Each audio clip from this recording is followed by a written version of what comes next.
A dangerous case of road rage with gunshots fired in traffic along Central Avenue. It landed one man in custody and another in the hospital. Police say two cars were speeding and weaving in and out of traffic yesterday when this guy you're about to see, Sean Martinez, driving a blue Cadillac, started shooting, they say. They say that he crashed then into a Jeep at 10th and Central. Martinez then ran off, leaving his 3-year-old in the car. Police say during the ordeal, the child was not in a car seat. Martinez was eventually caught and arrested on a list of charges that include child abuse and aggravated battery. The driver of the other car was shot in the leg but is expected to be okay. Police say it all started as a gang fight. Well, a convicted double murderer lashes out in court right before he gets 2 consecutive life sentences. Arthur Anaya showed no remorse yesterday as he got that sentence. Last week, a jury convicted him on 2 counts of first-degree murder for shooting and killing Teresa Vigil and Austin Urban last year because Vigil owed him $100 in late rent. $100. Their families were sobbing in court yesterday and could not believe what came out of Anaya's mouth. Don't think that I'm enjoying this ride that I'm going through and like I had fun at it, because it wasn't fun. I'm paying a serious consequence. I had a life and now I don't have a life. They don't have a life, I don't have a life. So everybody loses, nobody wins. But just to let you know, I apologize for defending myself. That's all I can say for now. Anaya has a long and violent criminal past. He also has a history of mental illness. He insists he acted in self-defense, claiming he is the victim of injustice, and then he criticized his attorney and a judge. After Anaya went on that rant, the family members of the people he killed got to speak too. Our son died a hero. Arthur doesn't deserve to live. He has no remorse for what he has done. You represent a nightmare to this community. You cannot walk among us because you can't be trusted. Judge Stephen Pfeffer told Anaya he does not understand the concept of mercy. Vigil and Urban's families are especially happy Anaya got consecutive life sentences, which means he'll probably never get out of prison. He does plan to appeal, though.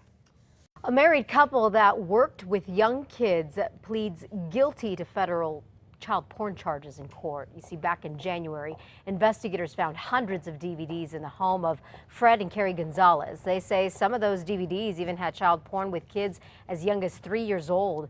At the time, Fred Gonzalez was president of the New Mexico Young American Football League. His wife was a teacher's aide at Montezuma Elementary School in Albuquerque. Both have since been fired and face a maximum sentence of 20 years in prison. But after yesterday's plea deal, Fred will serve 8 years and Carrie 3. The man who hit and killed a guy changing his tire on I-40 a year and a half ago is scheduled for a change of plea hearing today. Wayne Salguero is charged with vehicular homicide, accused of killing Timothy Sheehan in October of 2011. Sheehan was delivering food from McAllister's Deli when he got a flat on I-40 here near Carlisle. He pulled off to the median to change a tire when police say Salguero was driving recklessly and then hit and killed him.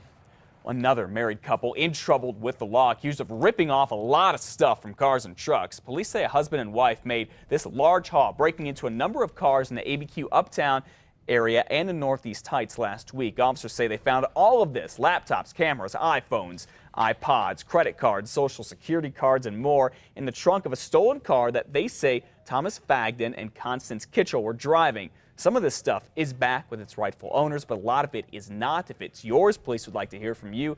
Fagden and Kitchell face a long list of charges now.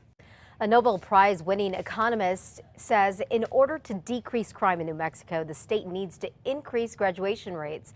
New Mexico Voices for Children released James Heckman's findings yesterday. He estimates that if 5% more young men graduated, it could save the state $38 million in prison and jail costs. He also says if the same 5% of high school grads also went to college, their combined income would be $20 million higher than if they hadn't gone. Last year, the statewide graduation rate, by the way, was 70%. Well, it is almost summer, and that means many of you will probably start barbecuing a little more often. But did you know it could be costing you a lot more to fire up the grill this year? Get this, the USDA says beef is now more expensive than ever before. This thanks to farmers struggling with the drought. So we wanted to know how you can get the most for your money when it comes to the grill. News 13's David Romero is live at the Keller's Farm Store in Northeast Albuquerque. So David, what do you got for us this morning?